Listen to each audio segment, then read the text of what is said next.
Aldo Trabucco aveva 54 anni, una moglie e 3 figli. Era dipendente di una ditta di costruzione in legno di Isola Vicentina. È caduto da un'altezza di circa 5 metri, forse da un tetto, nel cantiere in cui stava lavorando a Malo. Molto conosciuto a Schio, dove abitava nella frazione di Magrè, era stato consigliere comunale e da 4 anni era presidente del San Vito Catrenta di calcio. Dopo la caduta la sua situazione era sembrata subito grave ai soccorritori. Portato in ospedale a Sant'Orso, i medici hanno deciso di inviarlo in elicottero a quello di Vicenza, dove è deceduto. Addolorato il sindaco di Schio.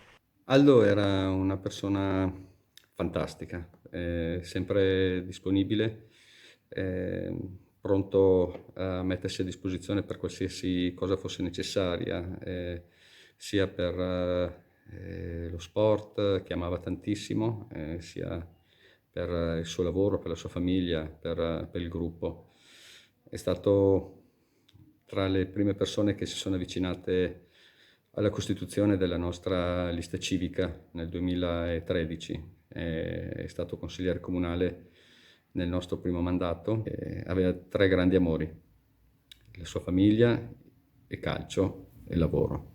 Aldo Trabucco era stato ospite di Rete Veneta nello scorso ottobre della trasmissione Sport in casa del collega Alex Giuliano.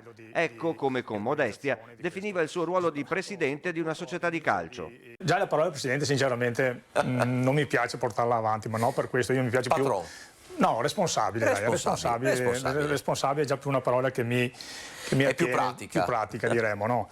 Comunque sia, è sempre un onore essere presidente di un'associazione, però io ci tengo anche con i ragazzi di essere responsabili.